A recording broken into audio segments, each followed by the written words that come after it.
अगर आपकी BS6 diesel गाड़ी में DPF और यूरिया एडब्लू को लेकर कंफ्यूजन है तो इसे साफ समझ लो, क्योंकि यही दो सिस्टम्स डिसाइड करते हैं कि आपकी गाड़ी स्मूथ चलेगी या बार बार प्रॉब्लम देगी। सबसे पहले DPF डीजल पार्टिकुलेट फिल्टर समझो। ये एग्जॉस्ट में लगा एक सेरामिक फिल्टर होता है जिसमें हनीकॉम्ब स्ट्रक्चर होता है। इंजन से निकलने वाले सोड पार्टिकल्स PM इसी में फंस जाते हैं। समय के साथ ये फिल्टर भरता जाता है, इसलिए इसे साफ करने के लिए रिजेनरेशन जरूरी है। रिजेनरेशन में एग्जॉस्ट टेम्परेचर लगभग 550-650 C तक पहुंचाया जाता है ताकि सुट जलकर ऐश में बदल जाए। ये दो तरह से होता है। पैसिव रिगेन, जब आप हाईवे पर 2000 रेवोल्यूशंस पर मिनट के आसपास 20-25 मिनट ड्राइव करते हो, नेचुरली हीट बनती है। Active regain ECU extra fuel inject करता है पोस्ट इंजेक्शन, जिससे टेम्परेचर आर्टिफिशियली बढ़ाया जाता है। प्रॉब्लम कहाँ आती है? सिटी ड्राइविंग में एग्जॉस्ट टेम्परेचर इतना नहीं बढ़ता, इसलिए सुट जमा होता रहता है, बैक प्रेशर बढ़ता है, टर्बो और इंजन पर लोड आता है, power loss, RPM lock, warning light. अब बात करते हैं non urea DPF only system की। स्मॉल डीजल इंजन्स 1.5 लीटर्स तक में यूजुअली सिर्फ DPF होता है, SCR नहीं। ये सिस्टम्स एनॉक्स कंट्रोल के लिए EGR एग्जॉस्ट गैस रीसर्कुलेशन पर डिपेंड करते हैं। ड्रॉबैक्स: ज्यादा क्लॉगिंग रिस्क, क्योंकि DPF अकेला है। सिटी यूज में जल्दी block, frequent regen requirement, engine oil dilution risk. Active regen के दौरान एक्स्ट्रा फ्यूल सिलेंडर वॉल्स से मिक्स हो सकता है, इसलिए क्रेटा, वेन्यू, नेक्सन जैसे छोटे डीजल इंजन्स में DPF इशू ज्यादा कॉमन है। अब आते हैं urea based system SCR selective catalytic reduction.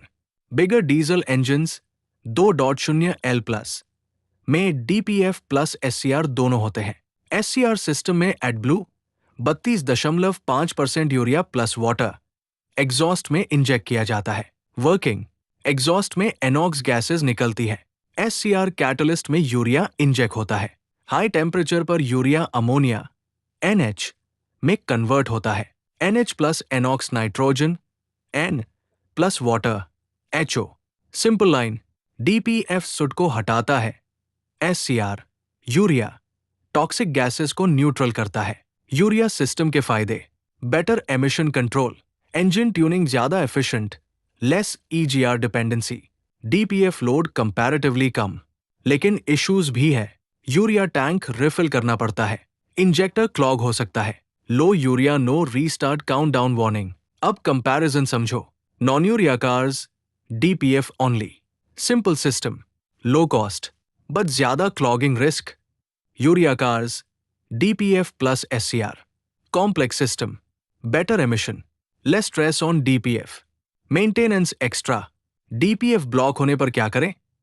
Highway drive 80-90 kilometres per hour, 2000 RPM, 20-25 minutes. Regen interrupt मत करो, गुड डीजल यूज करो, यूरिया लेवल मेंटेन रखो। अगर SCR सिस्टम है, advance solutions, forced regen, service centre, DPF cleaning, chemical cleaners, short term relief. क्या नहीं करना चाहिए? बार बार OBD से एरर क्लियर करना, DPF delete, illegal plus engine risk. Final truth: BS6 diesel technology powerful है लेकिन सेंसिटिव भी है। Short city driving DPF problem guaranteed, proper usage smooth performance. Simple rule याद रखो, डीजल गाड़ी ली है तो उसे चलाओ भी डीजल की तरह। अगर आप डीजल कार चला रहे हो तो DPF और यूरिया सिस्टम समझना बहुत जरूरी है। DPF यानी डीजल पार्टिकुलेट फिल्टर एग्जॉस्ट में लगा होता है जो काले धुएं, सुट को पकड़ता है। लेकिन सिटी ड्राइविंग और शॉर्ट ट्रिप्स में ये सुट जल नहीं पाता और फिल्टर ब्लॉक होने लगता है। इसे साफ करने के लिए रिजेनरेशन जरूरी है, जो हाईवे पर 20-25 मिनट 2000 रेवोल्यूशंस पर मिनट के आसपास ड्राइव करने से होता है। अगर ये प्रोसेस कंप्लीट नहीं हुआ तो वार्निंग लाइट, पावर लॉस और RPM लॉक जैसी प्रॉब्लम्स आती है। अब यूरिया सिस्टम SCR समझो। इसमें एडब्लू एग्जॉस्ट में इंजेक्ट होता है जो हार्मफुल एनॉक्स गैसेस को नाइट्रोजन और वाटर में बदल देता है सिंपल DPF सुट हटाता है। यूरिया गैसेस साफ करता है। जिन कार्स में यूरिया नहीं होता उनमें DPF जल्दी चोक होता है, जबकि यूरिया वाली कार्स थोड़ी बैलेंस्ड होती हैं, लेकिन मेंटेनेंस ज्यादा होता है। सॉल्यूशन सिंपल है, डीजल कार को सही तरीके से चलाओ, हाईवे रन्स करो, रिग एंड इंटरप्ट मत करो और अननेसेसरी शॉर्टकट्स अवॉइड करो। अगर वीडियो यूजफुल लगा हो तो लाइक करो और ऐसे ही कार नॉलेज के लिए शेयर और सब्सक्राइब करना मत भूलना।